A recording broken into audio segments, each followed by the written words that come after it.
श्री देव नारायण भगवान की जय। इस प्रकार सभी बगड़ावतों के सारे भाई एक जगह इकट्ठे हो जाते हैं और वही बगड़ावतों के चबूतरे पर सभी भाई आपस में हंस हंस के बातचीत करते हैं और एक दूसरे की कला को दिखाते हैं।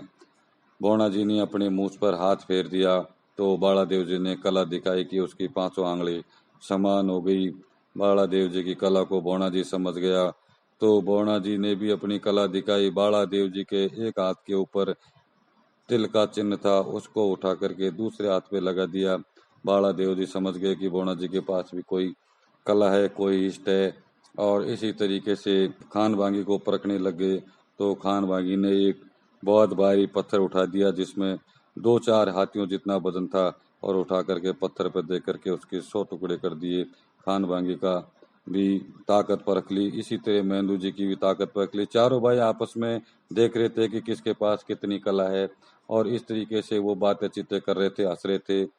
साडू माता उन सबको देख रही थी। साडू माता को वही पुराने दिन याद आ गए कि जिस तरीके से 24 भाई बगड़ावत मिल करके आपस में बैठते थे, हंसते थे, बातें चितें करते थे, तो उन बातों को याद करके साडू माता रोने लग जाती है और साडू माता कहती है कि भाई बगड़ावत के बेटा, बाघ के बेटाओ, आज बहुत दिन में खेड़ा चौसला वापिस से बस गया। लेकिन निर्धन के घर में दोबारा धन हो सकता है और गया हुआ जोबन दोबारा नहीं आ सकता।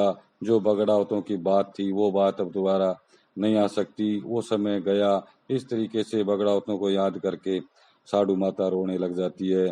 देव जी कहते हैं कि साडू माता तू रो मत और तेरे रोने से तेरी आंखें खराब हो जाएंगी। अब हम सारे भाई मौजूद हैं, अब आप तो ये बताओ किस दुश्मन को मारना है और क्या करना है, आपके हर आदेश की पालना होगी।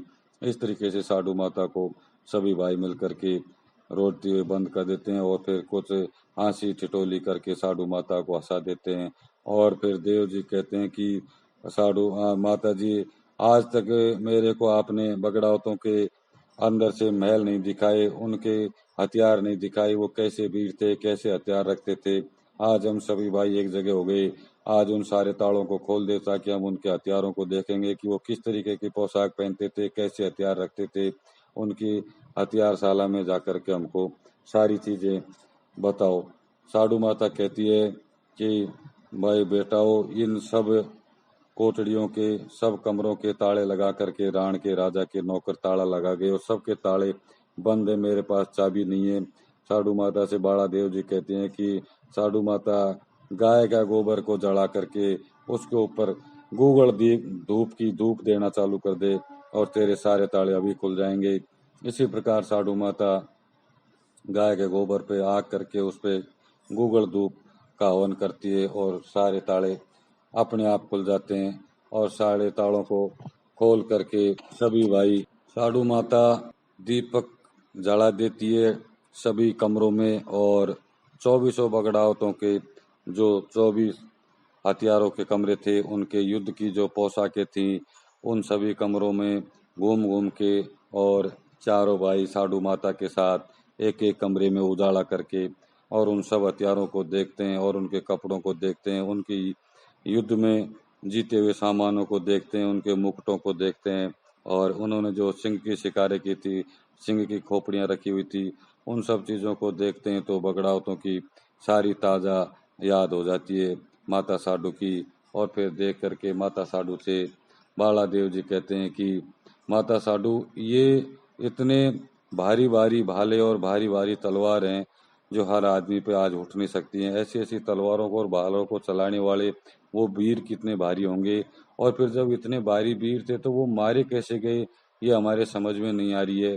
तो माता साडू कहती है कि भाई, मारे नहीं गए, वो छड़े गए हैं, उनको मारने वाला तो कोई पैदा ही नहीं हुआ था। उनमें से एक एक ऐसा वीर था कि एक अकेला युद्ध किया करता था और उनके युद्ध के सामने जब वो युद्ध करते थे तो उनके सामने अच्छी अच्छी सेना और अच्छे अच्छे राजा मात खाते थे। कई सेनाएं छोड़ करके भाग जाती थी। वीर तो वो बहुत बांके थे और वो मारे भी नहीं गए, लेकिन उनके साथ में छड़ हुआ था। रानी ले आए थे वो बांका राव के उठा के और उस रानी ने ऐसी माया फैलाई कि मेरे यहाँ गढ़गोटा में सारे गढ़गोटा में अंधेरा कर गई और यहाँ कुरुक्षेत्र का जैसा युद्ध करवा के चले गई। इस तरीके से माता साडू बगड़ावतों की बातें सभी भाइयों को बताती है। इस तरह की बातें करते करते भोणा जी कहते हैं कि भाई बगड़ावतों का क्या क्या सामान बाकी रह गया उसको याद करो, और बगड़ावतों का हथियारों के जंग लगी, अब इन हथियारों को भी चलाएंगे और इनकी जंग छुड़ाएंगे। तो साडू माता कहती है कि 9 लखा घोड़ा बड़नेवा का था, जिसको काकराल के चौहान ले गए थे, उसको छुड़ा करके कोई नहीं लेके आया, और वो बैरी के सामने लड़ने वाला घोड़ा था, और नेवा उस घोड़े पे बैठने के बाद में किसी के बस की बात नहीं थी कि घोड़ा को कोई मार दे या नेवा को कोई मार दे। इस तरह की माता साडू बात करती है, और उन हथियारों में से चारों भाई छांट करके हथियार ले लेते हैं, और दूसरे दिन वहाँ से युद्ध करने के लिए निकल जाते हैं। सभी भाई अपने अपने घोड़ों पे सवार होकर के और वहाँ से रवाना होते हैं सेना लेकर के, और ककराला के चौहानों के पास पहुँच जाते हैं, और चौहानों से जा कर के सीधा लड़ाई लड़ते हैं और 9 लखा घोड़ा मांगते हैं। चौहान कहते हैं कि घोड़ा हम नहीं देंगे। जब लड़ाई लड़ते हैं और खान बांगी की जब तलवार चलती है तो ककराला के चौहानों की मुंडियां गुड़ने लगती हैं और हाहाकार मच जाता है। ककराला का जो चौहान था वो पैरों में पड़ जाता है और कहता है भाई युद्ध बंद करो, आप एक घोड़े के 5 घोड़े ले जाओ, और अभी सबको मारने से घोड़े के लिए युद्ध करना अच्छी बात नहीं है। और नगलीला का सवार ककराला के चौहान को छोड़ देता है और 9 लखा घोड़ा को अपने कब्जे में कर लेते हैं।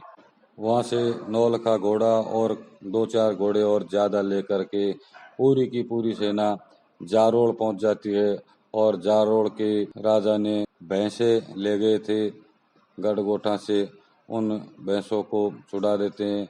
फिर हरमाड़ा से कुछ बैल थे उनको छुड़वा लेते हैं, और जो भी रास्ते में ऐसे कोई रियासत पड़ती थी जिन्होंने राण के राजा का साथ दिया था, और उस समय जो भी बगड़ावतों का सामान लेकर के गए थे उनको रियासतों को लूटते हुए चारों भाई चलते हैं, और सारा सामान अपना लेकर के वापिस गढ़ गोठा में आ जाते हैं, और चबूतरा पे आकर के वापिस चबूतरे पे बैठ जाते हैं, और फिर बड़नेवा से कहते हैं कि भाई तेरी सेना में ऐसा क्या क्या सामान है जो बाकी रह गया। तो सारी सेना को सारे सामान को बाला देव जी साडू माता देखती है। साडू माता कहती है कि बगड़ावतों का जो सामान था, जो हाथी घोड़े थे, वो सारे वापिस आ गए हैं, अब किसी बात की कोई चिंता नहीं है, और अपना अब कोई लूटा हुआ माल कहीं बाहर नहीं रहा। तो सभी भाई गढ़गोटा के चबूतरे पे बैठ करके आपस में बातचीत करते हैं, और अब इनको राणा से बदला लेना बाकी था। तो राणा के राड़ करने के चक्कर में इन्हें बाला देव जी ने कहा कि अब ऐसा करते हैं कि राण में अपनी गाय छोड़ देते हैं और गायों से उद्यम करवाना शुरू कर देते हैं। तो बाला देव जी नापा ग्वाल को बुलाते थे। नापा ग्वाल में भी 10 हाथी का बल बताते हैं, और नापा ग्वाल के पास में 9 लाख से ज्यादा गायें होती थी, और 1444 नापा ग्वाल के नीचे ग्वाल रहा करते थे। 1444 ग्वालों को नापा सब ग्वालों का अफसर था, और 1444 ग्वाल 9 लाखों गायों को चरा करके रोज लेकर के आते थे। बाला देव जी नापा ग्वाल को बुलाते हैं और नापा ग्वाल से कहते हैं कि भाई नापा, तू सबसे पुराना ग्वाल है, और जब बगड़ावतों के टाइम पे हमारी गायें कहाँ कहाँ चरा करती थी और कौन कौन से एरिया में ये बैठती थी, कहाँ कहाँ पानी पीती थी, सारी बात हमको बता दे।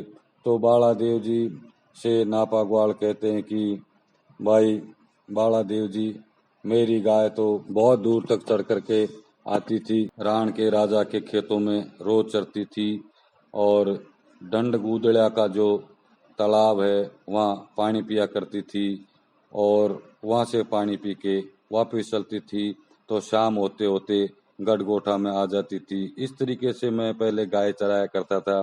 अब जिस तरीके से नापा ने गाय चराने की जगह बताई, बाला देव जी नापा को उसी जगह गाय चराने के दोबारा से ऑर्डर दे देते हैं, और कहते हैं कि नापा किसी बात की चिंता मत कर, अब तेरी गाय तू तेरी इच्छा अनुसार जहाँ पहले चरती थी, जहाँ बगड़ावतों का जहाँ तक इलाका था, वहाँ तक तू तेरी गायों को चरा करके लेके आ। अगर कोई तेरे से कुछ कहता है तो हमको बताना। इस तरीके से नापा ग्वाल को बाड़ा देव जी और सभी भाई ऑर्डर देते हैं कि तेरी गायों को तू जहाँ तक चराता है वहाँ तक चरा करके आ। और तेरे को कोई राणा या राणा का आदमी या कोई दूसरा रियासत वाला मना करता है, उसको हम देख लेते हैं। अब आगे वाले एपिसोडों में बताऊंगा कि नापा ग्वाल गायों को कहाँ तक चरा के लेके आता है और गाय चराने के दौरान क्या बात होती है। जय श्री देव नारायण भगवान की।